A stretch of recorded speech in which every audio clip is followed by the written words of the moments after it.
Good morning students. आज हम कक्षा 6 की गणित से आधारभूत ज्यामितीय अवधारणाएं के बारे में और जानेंगे। यहाँ पर पहला वर्ड है वक्र। वक्र क्या हुआ? तो आपने कागज़ में कई बार टेढ़ी मेढ़ी रेखा खींची होंगी, जैसे हमने ऐसे खींच दिया, ऐसे खींच दिया, ठीक है, ऐसे ऐसे खींच दिया,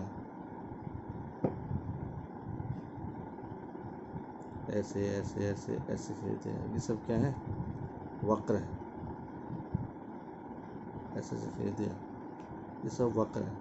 टेढ़ी मेढ़ी रेखाएं, सीधी रेखाएं, इन सबको हम क्या बोलते हैं? वक्र कहते हैं। ये हम पहले से ही करते आ रहे हैं। अब इनमें से सरल वक्र क्या हुआ? किसे बोलेंगे हम? सरल वक्र। यदि कोई वक्र स्वयं को ना काटे तो उसे बोलेंगे हम सरल वक्र। जैसे ये वक्र है, चाहे भले ही गोल है ये, पर ये अपने आप को नहीं काट रहा है, तो इसलिए ये सरल वक्र है। ये सीधी रेखा जा रही है, ये भी अपने आप को नहीं काट रही है, ये भी सरल वक्र है। ये इसने अपने आप को काट दिया भी, देखो यहाँ गोला घुमा और ये काट दिया, ये सरल वक्र नहीं है। ये वाला इसने कहीं नहीं काटा, पूरी आकृति बंद हो गई, एक वर्ग, एक चतुर्भुज बन गया, तो ये भी क्या है? सरल वक्र है। और ये भी, इसने भी कहीं नहीं काटा दूसरे को, इसकी भुजाओं ने आपस में नहीं काटा, तो इसलिए भी सरल वक्र है।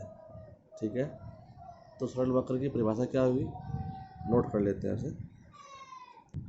तो परिभाषा सिंपल है यहाँ पे, यदि कोई वक्र स्वयं को ना काटे तो वह सरल वक्र कहलाती है। ठीक है, अभी मैंने आपको समझाया ऊपर। आइए इसका चित्र देख लेते हैं किताब में डायरेक्ट। अब यहाँ पे आप देख रहे हैं कि 5 सरल वक्र बनाइए और 5 वक्र बनाइए जो सरल ना हो। खैर यहाँ देखते हैं, तो इसमें कौन से सरल वक्र हैं? सरल वक्र की परिभाषा हम सीख चुके हैं कि जो स्वयं को ना काटे। जैसे कि ये वक्र जा रहा है, इसने स्वयं को नहीं काटा, तो ये भी सरल वक्र है। इसने भी स्वयं को नहीं काटा, ये भी एक सरल वक्र है। इसकी भुजाएं यहाँ पे आपस में कट गई, तो ये सरल वक्र नहीं है, ये वाला नहीं है। ठीक है, ये वाला सीधी रेखा जा रही है, इसकी भुजाएं भी कहीं नहीं कट रही है, इसने भी कहीं नहीं काटा अपने आप को, इसने भी कहीं नहीं काटा, इसने काट दिया। तो यहाँ पर जो आकृति नंबर 3 है और आकृति नंबर जो ये 7 है, इन दोनों को छोड़ करके बाकी सब के सब सरल वक्र हैं, क्योंकि वो स्वयं को नहीं काट रहे हैं। ठीक है, स्पष्ट हो गया। अब अगली बात आती है खुला वक्र।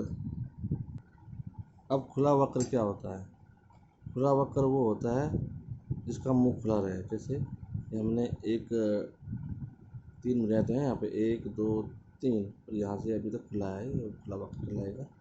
ऐसे ही हमने कोई आकृति बना दी ऐसे वाली, तो ये भी एक खुला वक्र है। ठीक है, एक सुराही बना दी हमने ऐसे, ये भी क्या है? एक खुला वक्र है। ठीक है, अब बंद वक्र क्या हुआ? जिसके मतलब अभी हम चेक करें तो इनके अंदर कुछ ना कुछ घुस सकता है। यहाँ पे हम कीड़े डाल सकते हैं, कुछ भी डाल सकते हैं, खुले हैं, कहीं ना कहीं पूरी तरह से बंद नहीं है, कहीं ना कहीं से हवा घुस रही है इसके अंदर। ठीक है, और बंद वक्र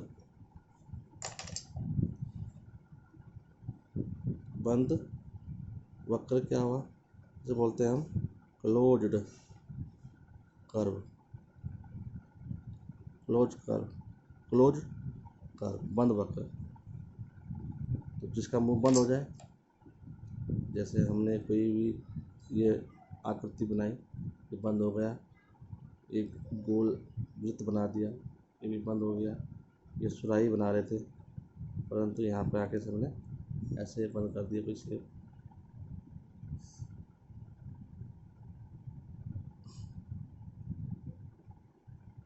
ये भी क्या है?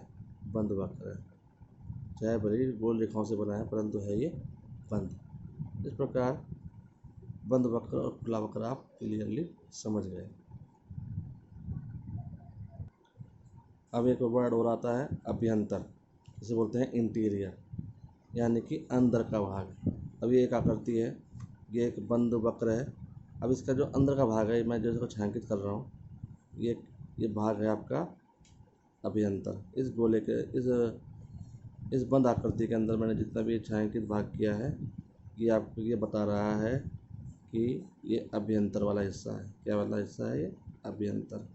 इस गोले के अंदर कोई भी बिंदु मैंने रख दिया ए बिंदु, तो ये अभ्यंतर में है। अब मैंने कहा ये बी बिंदु कहाँ है, इसे आप बोलोगे बहिर्भाग, बाहर है। ये इस आकृति के बाहर है, इसे बोलेंगे हम बहिर्भाग।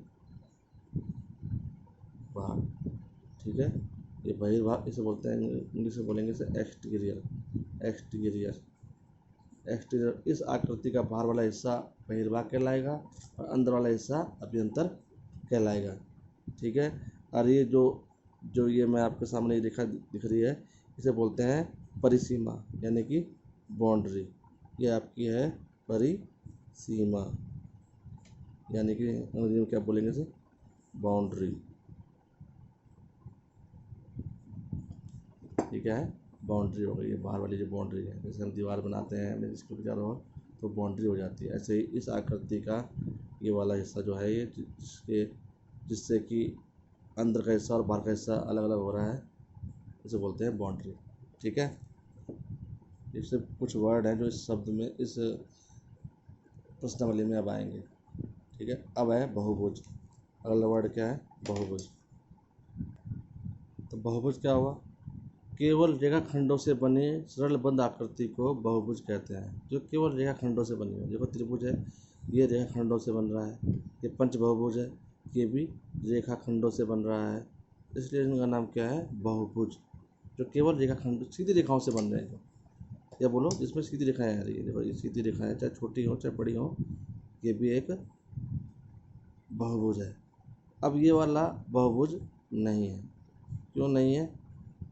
बहुभुज नहीं, क्योंकि देखो ये तो दो ठीक है सीधी रेखा थी, परंतु ये वाली जो आकृति इधर से गोल घूम के आ रही है, इसके कारण यह बहुभुज नहीं हुआ, क्योंकि इसमें सभी रेखाएं सरल मतलब सीधी रेखा नहीं है, रेखाखंड नहीं है, इसलिए ये बहुभुज नहीं है। तो ये तीनों तो हैं बहुभुज, परंतु ये वाला बहुभुज नहीं है। ठीक है, क्लियर हो गया होगा आपको? ओके, जो केवल रेखाखंडों से बनता है। इस बात को एक एग्जाम्पल से समझ लेते हैं। जैसे ये जो माचिस की सीखे सिलाई है, जो माचिस के जो सीखे हैं, ये सब एक रेखाखंड है, तो मैंने इनको मिला दिया, तो ये सब मिला करके क्या बना? सब टच हो गई आपस में, तो ये बन गया केवल सीधी रेखाओं से बन रहा है। तो ये वाली आकृति क्या कहलाएगी? बहुभुज। इसमें एक भुजा और बढ़ा दें तो ये बन जाएगा पंचभुज। इसमें कहीं पे भी गोल आकृति नहीं है, देखो, तो ये भी एक आकृति है, यह है बहुभुज। पंचभुज है ये, 5 भुजाओं से बना हुआ है, इसमें सब सीधी रेखाएं हैं, या एक बोलो रेखाखंड। हर तिल्ली एक रेखाखंड है, सीधी सीधी है, इसलिए ये बहुभुज बना रहा है। ठीक है, अब आप स्पष्ट हो गया कि ये क्या है? बहुभुज है। अब बहुभुज है तो अपना आप ही समझ में आ जाएगा कि ये इसमें शीर्ष भी होंगे। जहाँ पर ये दो भुजाएं मिल रही हैं, तो इन कोनों को बोलते हैं हम शीर्ष। जहाँ पर दो भुजाएं मिलती हैं, वो आप जो कोना बनता है उसे बोलते हैं, ये सब शीर्ष होगा। ये इसमें पंचभुज में 5 शीर्ष हो गए। इसमें कितने शीर्ष हैं? माना ये ए है, ये बी है, ये सी है, तो ये शीर्ष कहलाएंगे। ठीक है, और जहाँ पर दो भुजाएं मिलती हैं वहाँ पर क्या बनता है? कोण। कोण क्या होता है? कोण जिसे बोलते हैं हम एंगल। तो दो भुजाओं के बीच का झुकाव, दो भुजाओं के बीच का झुकाव कोण कहलाता है। दो भुजाओं बोल दो या दो किरणें बोल दो। अब ये दो भुजाएं हैं, जैसे एक भुजा ये जा रही है, एक भुजा ये जा रही है, ये कितनी झुकी हुई हैं आपस में? ठीक है, ऐसे ही ये दो भुजाएं हैं, माचिस की तिल्ली हैं, देखो, तो ये दो तिल्लियां हैं, ये यहाँ से निकली इस जगह से, तो ये आपस में कितनी झुकी हुई हैं? देखो ये कितनी झुकी हुई है इसके ऊपर, ये इस पर कितनी झुक रही है।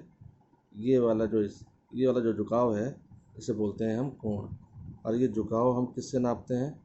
इसके नापने के लिए नया उपकरण होता है जिसे बोलते हैं हम चांदा बोलते हैं, जिसको डी। इससे झुकाव को नापने के लिए एक अलग ही उपकरण है। हम ये नहीं, ये झुकाव इससे नाप लेंगे, इससे नाप सकते हैं, क्योंकि कहीं यहाँ पे छोटा होगा, यहाँ बड़ा होगा धीरे धीरे, तो हम इस स्केल से नाप सकते हैं। इस झुकाव को नापेंगे हम चांदे से, जिसका नाम होता है चांदा, और उस झुकाव के नाम होते हैं डिग्री में, जिसे डिग्री में नापते हैं कि 10 अंश, 50 अंश, 30 अंश, और ये दो खड़े अंश सामने सामने, ये 90 अंश। क्लियर है? तो दो भुजाओं के बीच के झुकाव को कोण कहते हैं। या दो किरणें हो, और दो किरणें, तुम्हें पता है किरणें एक ही बिंदु से निकलती हैं। माना ये ओ से निकल रही है, ये ओ ए किरण हो गई, ये यहाँ से निकल रही है, ये ओ बी किरण हो गई। तो दो किरणें जब एक ही बिंदु से निकल रही हैं तो उनके बीच का जो झुकाव है ये वाला, ये कहलाएगा कोण। ऐसे ये भी कहलाएगा कोण। ठीक है, ओके। इस में इतना ही क्लियर करना था। अब इसी के साथ हम प्रश्नावली 4.2 भी हल कर लेंगे, वो किताब से ही हो जाएगी, सिंपल सी है ये। नीचे दी हुई वक्रों को खुली या बंद वक्रों के रूप में वर्गीकृत कीजिए। हमें बताना है इसमें कि कौन सी खुली वक्र है, कौन सी बंद वक्र है। तो आप देख रहे हो ये जेड, तो ये खुला है, देखो इधर से भी खुला है, इधर से भी खुला है, तो ये तो खुला वक्र हो गया। और ये जो बिल्कुल चारों तरफ से ये आकृति बंद है, इसके अंदर कुछ अगर डाल दें तो ये अंदर ही अंदर रहेगा, तो ये बंद आकृति हो गई। ये वाली खुली है, देखो रास्ता खुला हुआ है यहाँ से, तो खुली आकृति है। ये कैसी? ये बंद वक्र है, ये भी बंद वक्र है। ठीक है, पहला क्वेश्चन हो गया। अब चलते हैं सवाल नंबर 2। निम्न को स्पष्ट करने के लिए रफ आकृतियाँ बनाइए। अब हमें एक खुला वक्र बनाना है, तो खुले वक्र के लिए एक आकृति आप बना लो रफ। ये आप स्वयं बना सकते हैं घर में। खुले वक्र के बहुत सारे उदाहरण है, देखो ये वाला चित्र खुला वक्र है, खुला वक्र है, खुला वक्र है। ठीक है, और दूसरा है बंद वक्र। तो बंद वक्र ये सब बंद वाले हैं, ये सब मैं आपको पहले करा चुका हूँ, वहाँ से देख के कर लेना। नंबर 3 है सवाल, कोई भी बहुभुज खींचिए और उसके अभ्यंतर को छायांकित कीजिए। हमें एक बहुभुज खींचना है और उसके अभ्यंतर को छायांकित करना है, तो बहुभुज खींच लेंगे जो सीधी रेखाओं से। अब ये बहुभुज नहीं है ना, अभ्यंतर तो है, छायांकित भी कर रखा है। वो कैसे होगा छायांकित? हम इसको ऐसे एक बहुभुज खींच लेंगे, माना मैंने एक चतुर्भुज खींच दिया, और इसके अंदर के भाग को ऐसे ऐसे करके छायांकित कर देंगे। ठीक है, तो ये आप समझ जाएंगे, ये अभ्यंतर कहलाएगा। तो ये भी थर्ड वाला भी आप कर लेंगे। नंबर 4, संलग्न आकृति को देखकर निम्न प्रश्नों के उत्तर दीजिए। ये देखना है, क्या यह एक वक्र है? वक्रता है, क्योंकि ये रेखाओं से, रेखाखंडों से बना हुआ है। क्या यह बंद है? यस, बंद भी है। ठीक है, तो ये सवाल नंबर 4 भी हो गया। नंबर 5, रफ आकृतियाँ बनाकर यदि संभव हो तो निम्न को स्पष्ट कीजिए। एक बंद वक्र बनाइए जो बहुभुज नहीं है। बंद वक्र बनाना है परंतु बहुभुज ना हो, तो बंद वक्र बना लो। बहुभुज तो सीधी रेखाओं से बनता है, तो ये तैयार हो गया। केवल रेखाखंडों से बनी हुई खुली वक्र, रेखाखंडों से बनी हुई, तो ये कर दो, रेखाखंडों से बनी हुई है, खुली वक्र हो गई। दो भुजाओं वाला एक बहुभुज, दो भुजाओं वाला बहुभुज होता नहीं है। एक बहुभुज बनाने के लिए कम से कम हमको 3 भुजा चाहिए होती है, तो ये संभव नहीं है, लिख देंगे संभव नहीं। तो इस प्रकार ये एक्सरसाइज प्रश्नावली 4.2 भी हमने निपटा लिया है। यहाँ तक का काम कक्षा 6 वाले ज़रूर कर लें। और ये जो मैंने यहाँ लिखा है इसको फिर कॉपी में लिख करके दिखाएं, और मुझे जल्दी ही ये चित्र सब बनने चाहिए ऐसे ही। ये परिभाषाएँ जो आपके सामने है, वीडियो को पॉज कर करके चित्र बनाना, और एक्सरसाइज 4.2 का प्रत्येक सवाल आप हल कर लेंगे 5 तक। ठीक है, अब ये काम जल्दी दिखाएं। Thank you.